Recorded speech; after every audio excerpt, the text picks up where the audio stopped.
I'm leaving him, Mom. I can't be married to a school teacher with hands like a carpenter's anymore. I deserve more. Caleb says I can become a co-host on his podcast. The grocery bag in my hands suddenly felt impossibly heavy. A carton of milk, some apples, and the expensive chocolate-covered almonds Emma loves so much.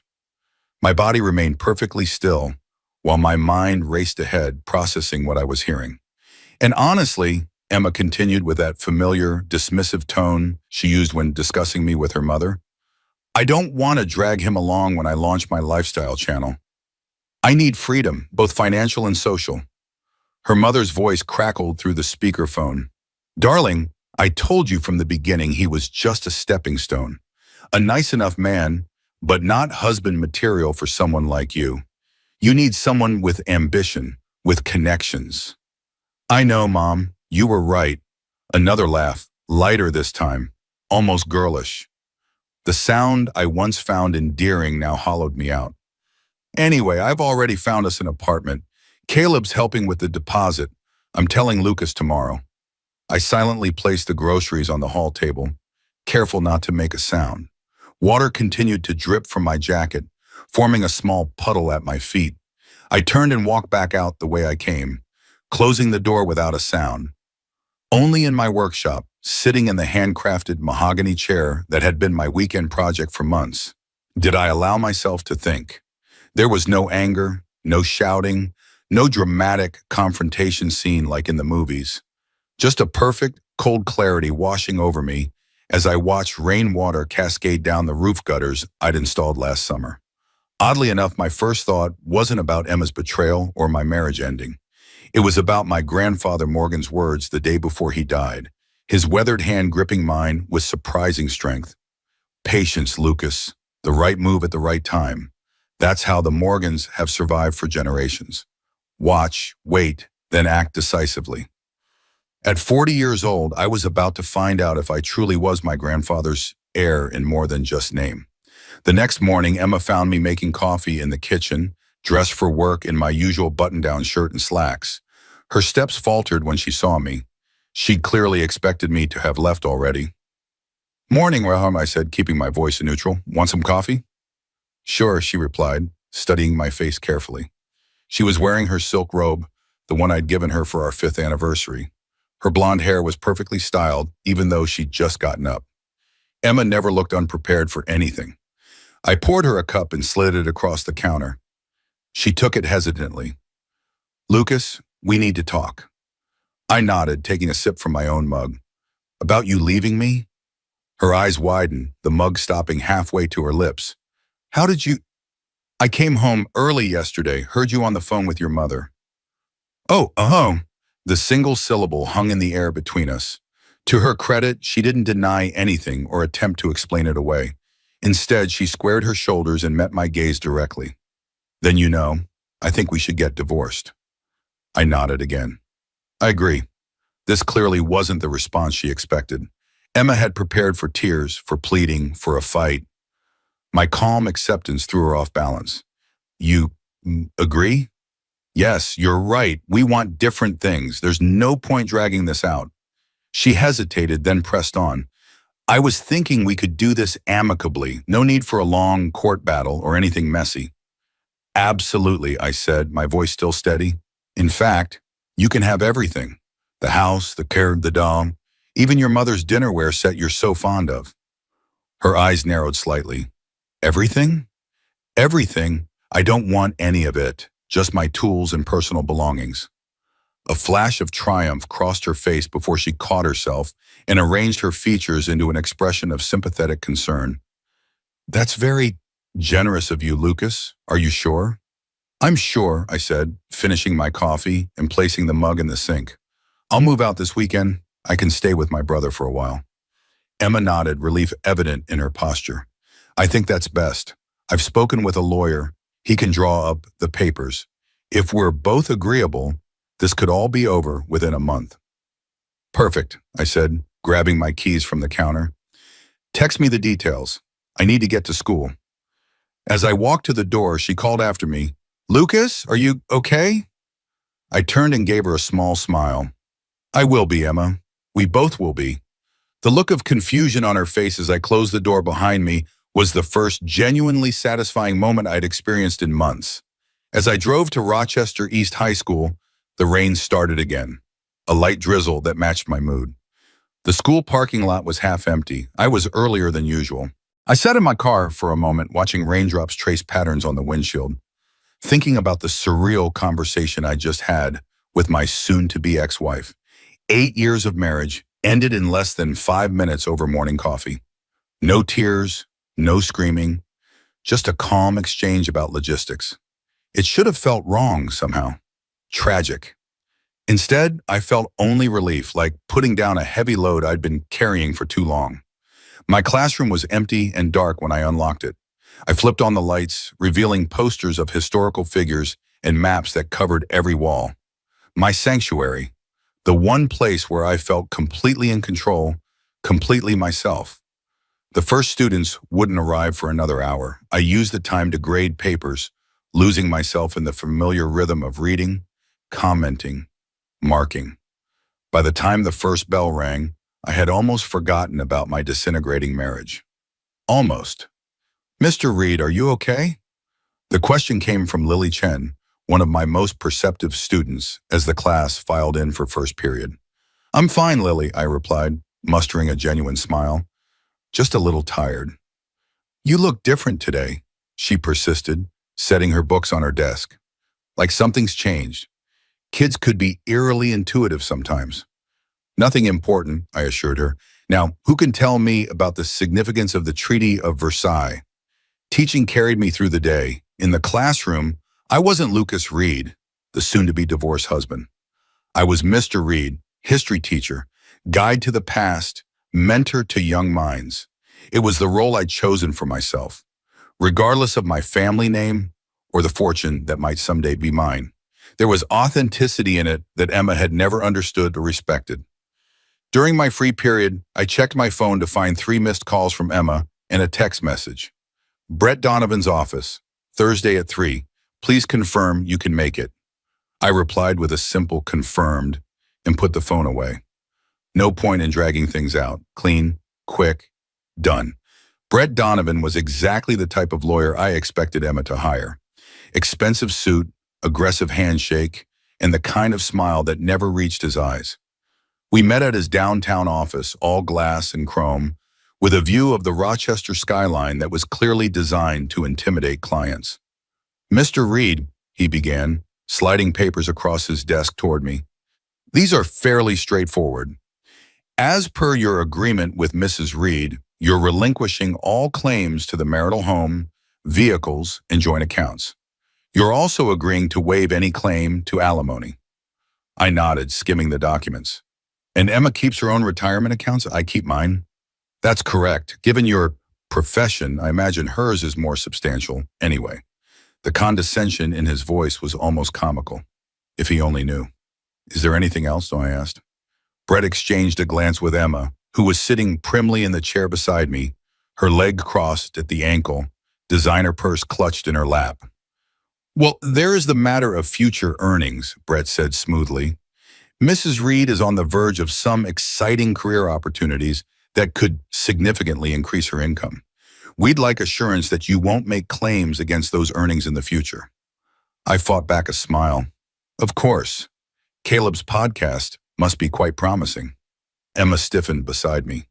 Brett recovered quickly. "Among other opportunities, yes. So you agree?" "Absolutely. I want nothing from Emma's future endeavors. And I trust she wants nothing from mine." Brett nodded. "That's the idea. Clean break." I picked up the pen he'd placed before me and signed each document where indicated, taking my time, reading thoroughly. When I finished, I handed the stack back to Brett. "We'll file these with the court tomorrow," he said. "Given the uncontested nature, everything should be finalized within a few weeks." "Excellent," I replied, standing up and extending my hand. "Thank you for making this painless." Brett seemed almost disappointed as he shook my hand. Men like him thrived on conflict. A simple, amicable divorce probably meant a smaller fee. Emma walked me to the elevator. For a moment, away from her lawyer's watchful eye, her mask slipped. "I never meant to hurt you, Lucas." I know, I replied. You just meant to use me until something better came along. Her cheeks flushed. That's not fair, isn't it? The elevator doors opened and I stepped inside. Goodbye, Emma. I hope you find what you're looking for. As the doors closed on her stricken expression, I allowed myself a small, private smile. Phase 1 was complete. The next few weeks were a masterclass in carefully crafted appearances. I moved into my brother's old hunting cabin on the outskirts of town, though I told everyone it was his spare room. I drove my backup vehicle, a rusted pickup truck with manual windows and no air conditioning. I wore my oldest clothes, let my beard grow, and generally gave the impression of a man who had lost everything and didn't much care. Emma saw me once by pure chance at a discount grocery store. I was loading bags into my truck when her sleek BMW pulled into the lot. Our eyes met briefly across the parking lot. She was wearing large sunglasses and a silk scarf around her hair, looking like a movie star trying to go incognito. I nodded once in acknowledgement, then climbed into my truck and drove away. Later that evening, I received a text message. Lucas, are you doing okay for money? I can help if you need it. The irony was almost too perfect. I didn't reply. My students noticed the change in me, of course. The beard, the worn clothes, the tired eyes. There were whispers in the hallways, sympathetic glances from other teachers. The school principal, Dr. Martinez, called me into her office one afternoon. Lucas, she said, gesturing for me to sit, I've noticed some changes lately. I want you to know that if you're going through personal difficulties, the school can offer resources, counseling, time off if needed. I appreciate that, I said. Emma and I are getting divorced. It's amicable, but I've moved out while things get settled. Martinez nodded, her expression sympathetic but not pitying. I'd always respected her for that ability to show concern without condescension. I understand. Just know that your work hasn't suffered. In fact, some of your colleagues have mentioned that your teaching seems even more engaged lately. It was true, there was a freedom in no longer carrying the weight of Emma's expectations. In the classroom, I could be fully present, fully invested in the material and the students. No part of me was bracing for criticism at home, for comparisons to imaginary better versions of myself. Thank you, I said. Teaching has been my anchor through all this. Good, she replied. The school community is here for you, Lucas. Don't forget that. I left her office feeling a strange mixture of guilt and gratitude. The deception I was maintaining, not about the divorce, which was real enough, but about my circumstances, was necessary, but it didn't sit well with me to have good people like Dr. Martinez concerned on my behalf. Another item on the ledger of Emma's betrayal. Meanwhile, behind the scenes, machinery set in motion years ago was finally beginning to move. 2 days after signing the divorce papers, I received a call from Mr. Hines, my grandfather's attorney. It's time, Mr. Morgan, he said, his voice as crisp and formal as I remembered from childhood visits to his office. The waiting period has elapsed, and the divorce will soon be final. Your grandfather's instructions can now be followed. We arranged to meet at the private bank downtown where the Morgan family had done business for generations. It was an old building, all marble and oak, a stark contrast to the glass tower where I'd signed away my marriage. Mr. Hines was waiting for me in a private conference room, a leather portfolio on the table before him. He stood as I entered, extending his hand. Lucas, it's good to see you again. You look very much like your grandfather. Thank you, I said, taking the offered seat across from him. I appreciate you handling all this so discreetly. He nodded, opening the portfolio. Discretion has always been the Morgan way. Your grandfather was very specific about the terms of his estate. He wanted to ensure that the family legacy was protected. And the name change? I asked. Was that his idea as well? Indeed. He suggested it when you told him about your marriage concerns. A precautionary measure, he called it. Reverting to your mother's maiden name was a way to protect the assets until they could be properly secured. I thought back to that conversation 5 years ago. I'd been married to Emma for only a year, but already I'd noticed her growing dissatisfaction, her constant comparisons between our life and the glamorous existences she followed online. My grandfather had listened quietly, then suggested the name change as a family tradition. The trust is quite substantial, Mr. Hines continued, laying out documents for my review. Your grandfather continued to invest wisely until his final days. The portfolio includes multiple properties across the Northeast, significant stock holdings, and of course, the family foundation. I scanned the papers, the numbers swimming before my eyes. 8 figures, more money than I could spend in a lifetime. And the condition, I asked, has been met. The divorce will be final next week, and Mrs. Reed has no legal claim to anything bearing the Morgan name. The trust activates fully at that time. He slid a small envelope across the table. Your grandfather also left this for you. He asked that it be delivered when the trust was activated. I took the envelope, feeling its weight.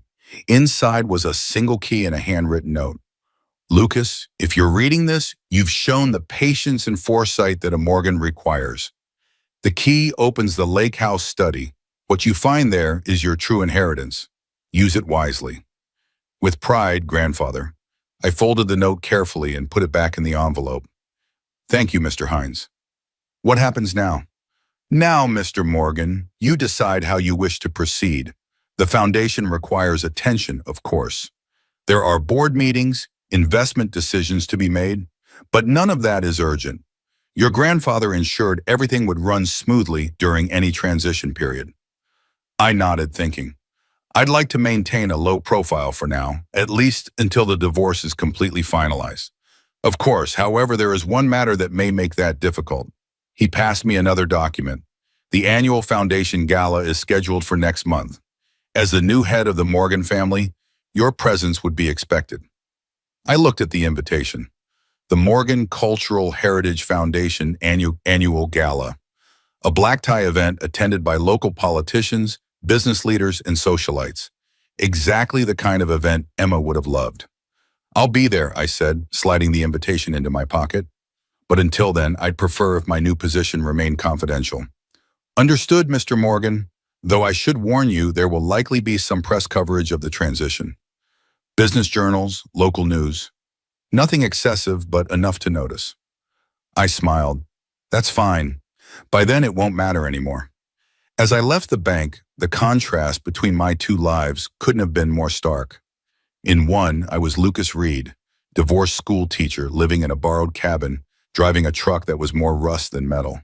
In the other, I was Lucas Morgan, heir to a fortune, future head of a prestigious foundation. Both were real parts of me, but Emma had only ever wanted to see the former.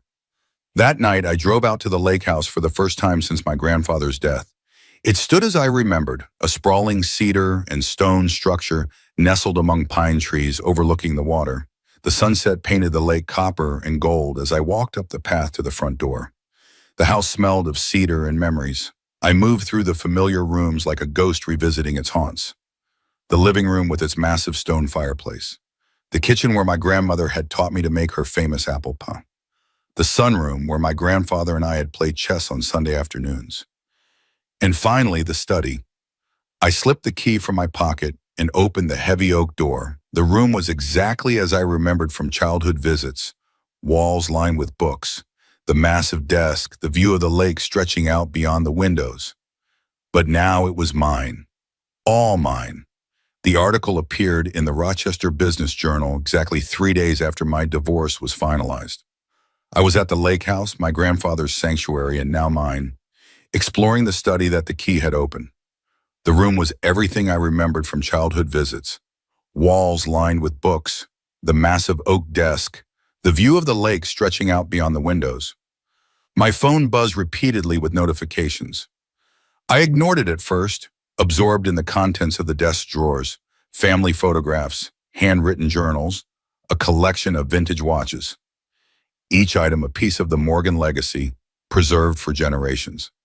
When I finally checked my phone, there were missed calls from numbers I didn't recognize, text messages from old friends, and an email from Mr. Hines with a link to the article. Mysterious millionaire philanthropist Lucas Morgan, the new face of cultural heritage. The article was detailed, describing the Morgan family's long history in Rochester, their contributions to the city's development, and the substantial charitable foundation that had supported arts and education for decades. It mentioned that I, Lucas Morgan, grandson of the late William Morgan, would now be taking over as head of the family in the foundation.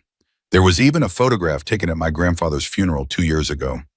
I stood beside his casket, face solemn, unrecognizable to most who knew me now, with my clean-shaven face and tailored suit. I had just finished reading when my phone rang again. This time I recognized the number. "Hello, Emma." There was breathing on the other end, fast and irregular, before she spoke. "Lucas, is this really you?" "Yes, it's me." "This article about Lucas Morgan, that's you?" "Yes." A choked sound, something between a laugh and a sob. "But you're Lucas Reed, a history teacher. You make furniture in your garage." "I was Lucas Reed. I changed my name back to Morgan after my grandfather died. And yes, I teach history and make furniture.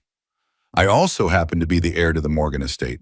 Silence stretched between us, heavy with unspoken accusations. "Why didn't you tell me?" she finally whispered. "All these years, you let me believe." "Believe what, Emma? That you married a simple teacher with no prospects? That's exactly who I was. The money was my grandfather's, not mine." "But you must have known you would inherit." "I knew there was a trust. I didn't know the details until recently." This wasn't entirely true, but it was close enough. "Not that it would have mattered to you, right? You didn't leave me for being poor. You left me for being ordinary." Another silence. "Can we meet?" she asked, her voice steadier now. "To talk. There's so much I want to say to you." I considered refusing, but curiosity got the better of me. "Fine, the coffee shop on Main Street. Tomorrow at noon." "Thank you, Lucas. I ended the call before she could finish, turning back to my grandfather's desk. Among the papers was a folder labeled Emma Reed Background.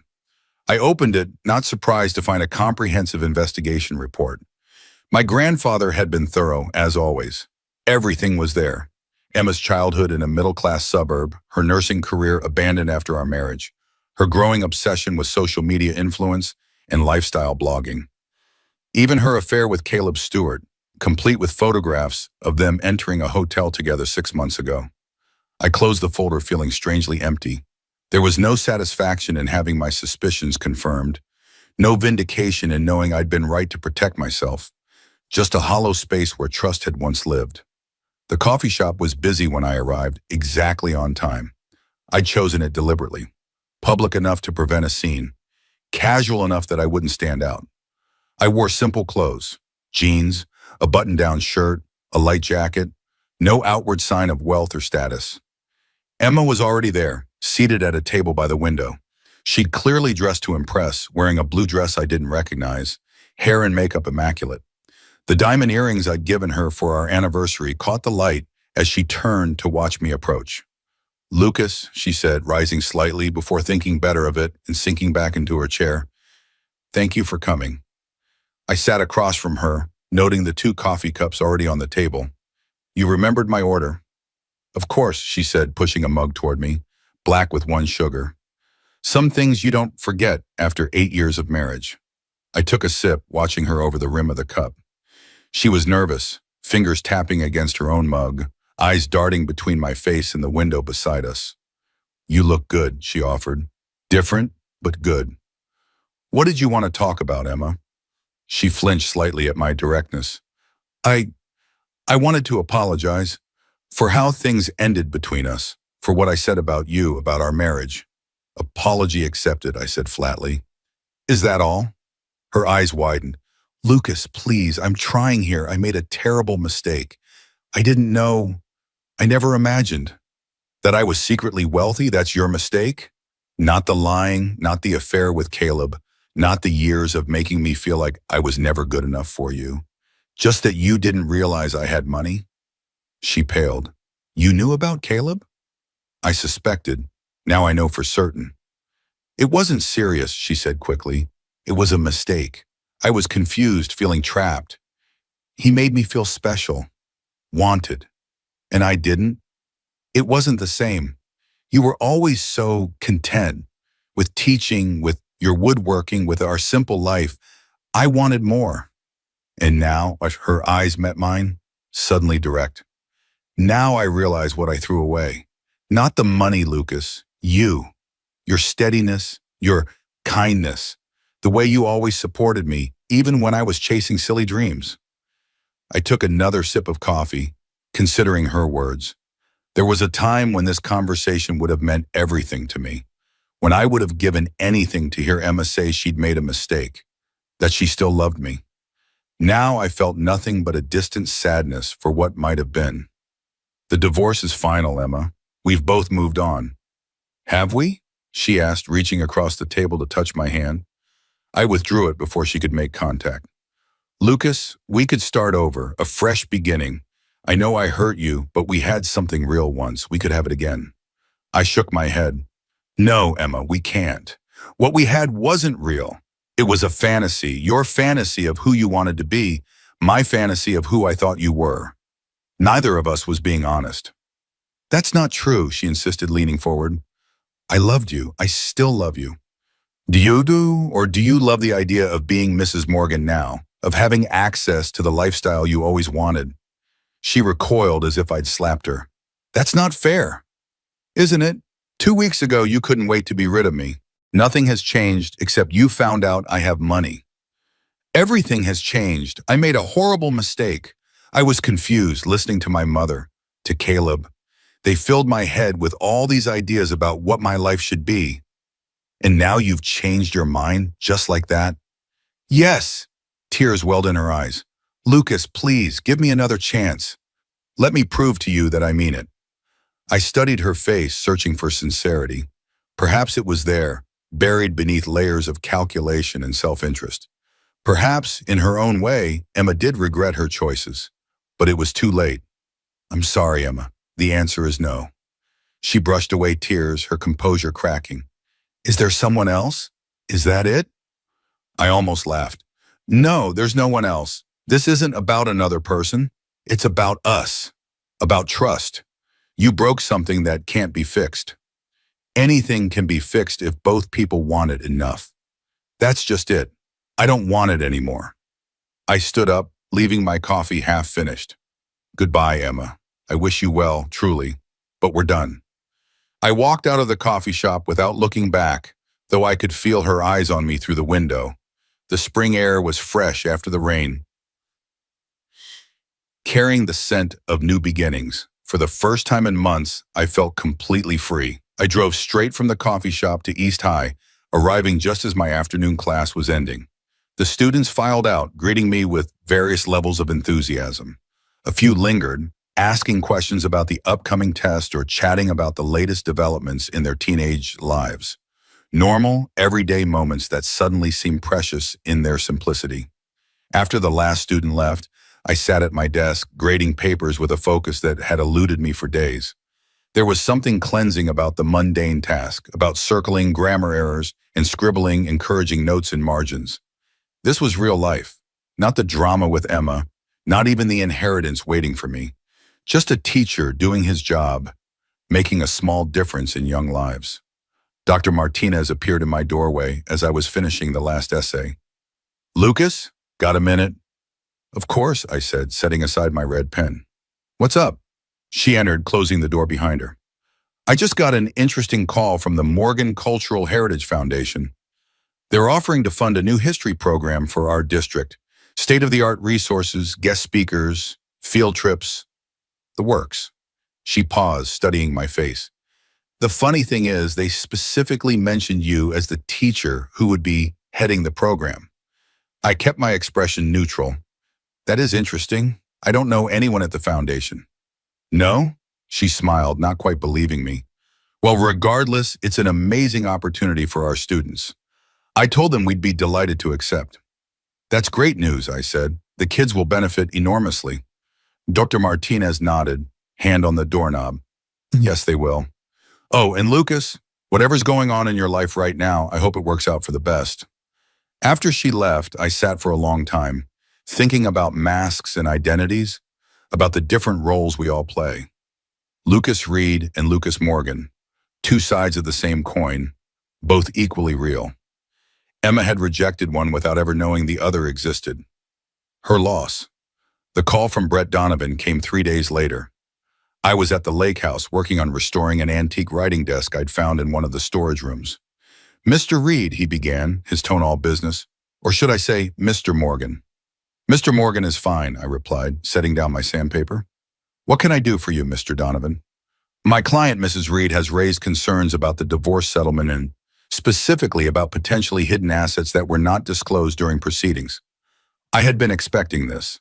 I disclosed all assets held under the name Lucas Reed, which was all that was legally required. "But you were aware of your inheritance at the time of the settlement negotiations." "I was aware of a family trust that would eventually come to me, yes. But at the time of our divorce, I had no control over or access to those assets. They were not mine to disclose." "A semantic distinction at best," Brett said, his tone hardening. "Mrs. Reed feels misled and is considering legal action to reopen the settlement." "She's welcome to try," I said calmly. "But I suggest you research the Morgan Family Trust carefully before filing anything. It was established in 1948 with very specific terms regarding marital claims. The trust only activated after the divorce was final, and only because there were no outstanding legal or financial connections between myself and any former spouse. Had Emma contested the divorce or sought alimony, the trust would have remained dormant." Silence on the other end as Brett processed this information. "Furthermore," I continued, "I changed my name to Morgan 2 years ago, well before any divorce proceedings. Any assets held under that name are separate from my identity as Lucas Reed, which was my legal name during my marriage to Emma. Mr. Hines has all the documentation ready should this go to court." "You planned this," Brett said, his voice a mixture of anger and reluctant admiration. "All of it. The quick divorce, giving her everything. I planned to protect my family's legacy, yes. As for giving Emma everything, that was sincere. I wanted nothing from that marriage except a clean break."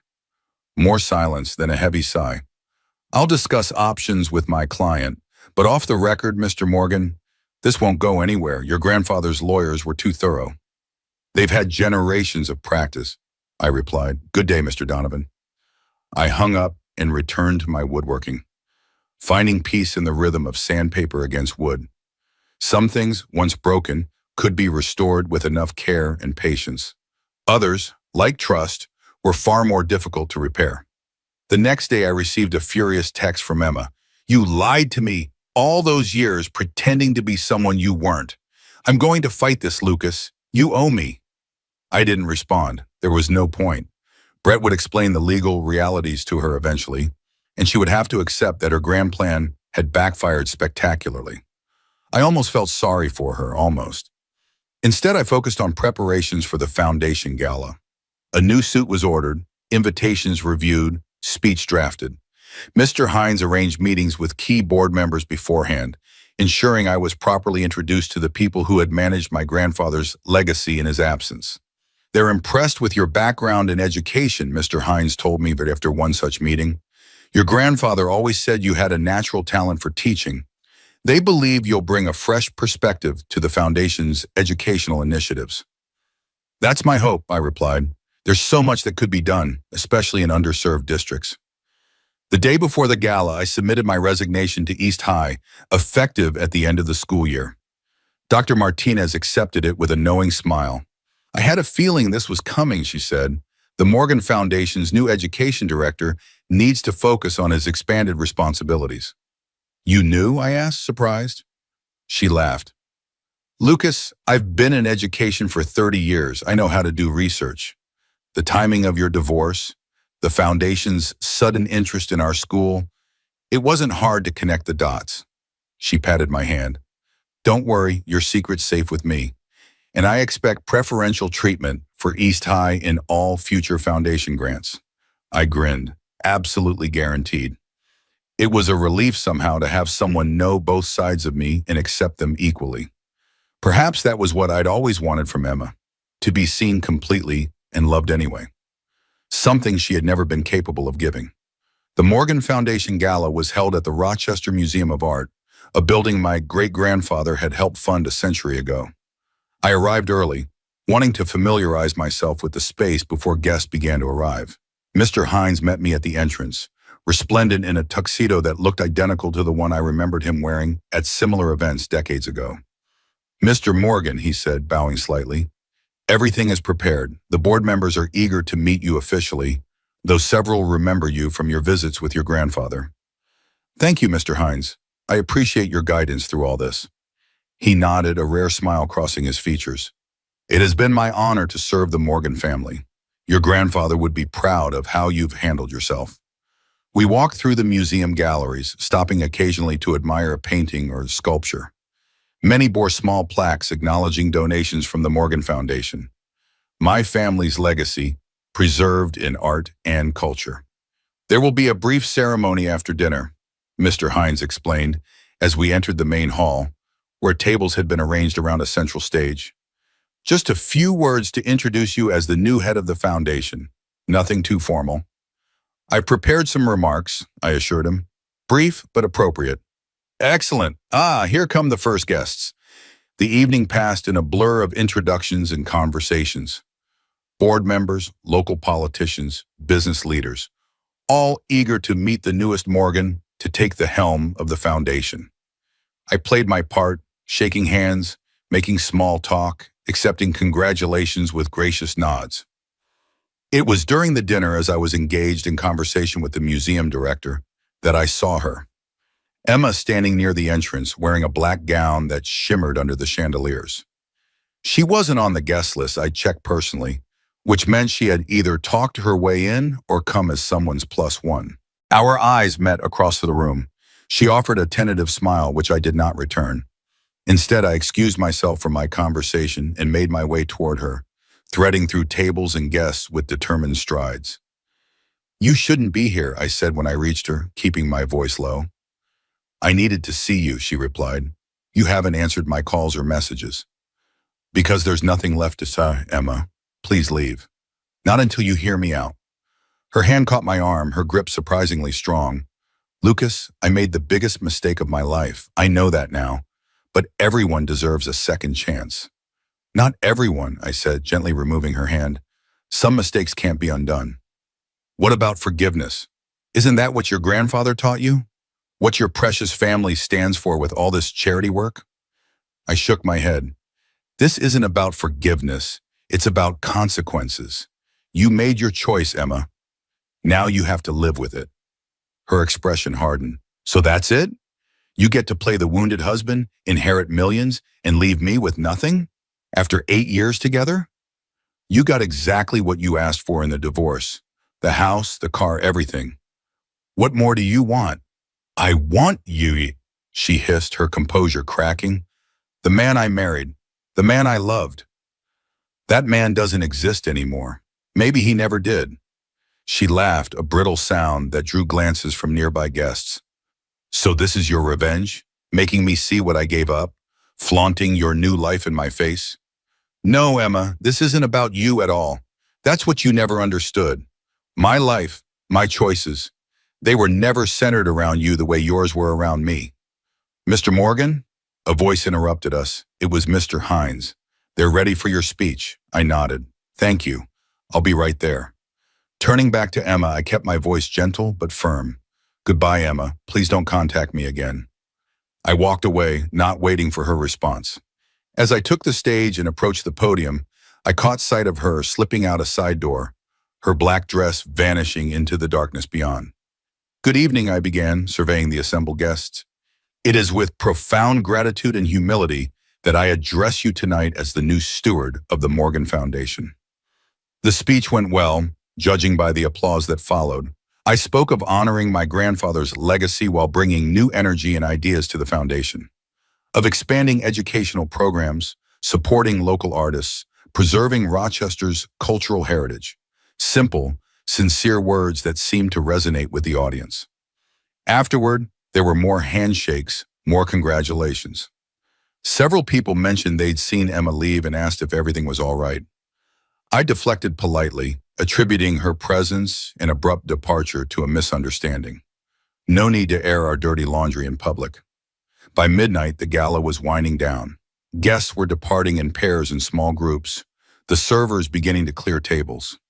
I found myself alone for a moment, standing by a large window overlooking the museum gardens. The night was clear, stars visible above the city lights. I felt strangely at peace. "She won't trouble you again," Mr. Hines said, appearing at my elbow with his uncanny timing. "I've arranged for security to be aware of her appearance. Should she attempt to contact you at the foundation or any official functions, she'll be politely but firmly escorted away." "Thank you," I said, though I doubt she'll try again. Emma has always known when to cut her losses. "Indeed." He paused, then added, "Your grandfather faced similar challenges after your grandmother's passing. There were those who sought his company primarily for the Morgan name and fortune. How did he handle it? With the same quiet dignity you've shown. He understood that true relationships, friendship, love, loyalty cannot be bought or sold. They must be earned through character and actions." I nodded, thinking of my students, of Dr. Martinez, of the few genuine friendships I'd maintained over the years. None of them cared about my family name or bank account. They valued me for who I was, not what I had. "Your grandfather would be proud," Mr. Hines said again, patting my shoulder. "Very proud indeed." The letter arrived a week after the gala, delivered by courier to the lake house. Emma's handwriting on the envelope was as familiar as my own. For a moment I considered returning it unopened, but curiosity prevailed. Inside was a single sheet of expensive stationery, covered in her flowing script. "Lucas, I won't bother you again after this. I promise." But I needed to say some things that I couldn't express properly when we met. First, I am truly sorry, not just for leaving, but for how I treated you during our marriage. You deserve better. You deserve someone who appreciated your kindness, your patience, your integrity. All the qualities I was too blind to value until it was too late. Second, I want you to know that Caleb is gone. Not that it matters to you now, but he left as soon as the article about you appeared. Apparently, his big cryptocurrency ventures were mostly talk. He's moved on to his next target, I suppose. My mother says I should have known better. She's right for once. Last, I hope you find happiness, Lucas. Real happiness, with someone who loves you for exactly who you are, not what you have or what you can provide. I thought that person was me once. I wish it still could be. With regret and love, Emma. I folded the letter carefully and returned it to its envelope. Then I walked to my grandfather's desk, opened the bottom drawer, and placed it inside, alongside the folder of information about Emma and our marriage. A chapter closed, filed away with the past. That evening, I sat on the dock behind the lake house, watching the sunset paint the water in shades of gold and crimson. A storm was brewing on the horizon, dark clouds gathering against the fading light. There would be rain before morning. My phone vibrated with a text message from Mr. Hines. "Foundation Board approved your proposal for the new education initiative. Congratulations." I smiled, typing a quick thank you in response. The initiative would fund history programs in public schools across the county, providing resources for teachers like me who worked with limited budgets but unlimited passion. It was just the beginning of what I planned to do with the Morgan legacy.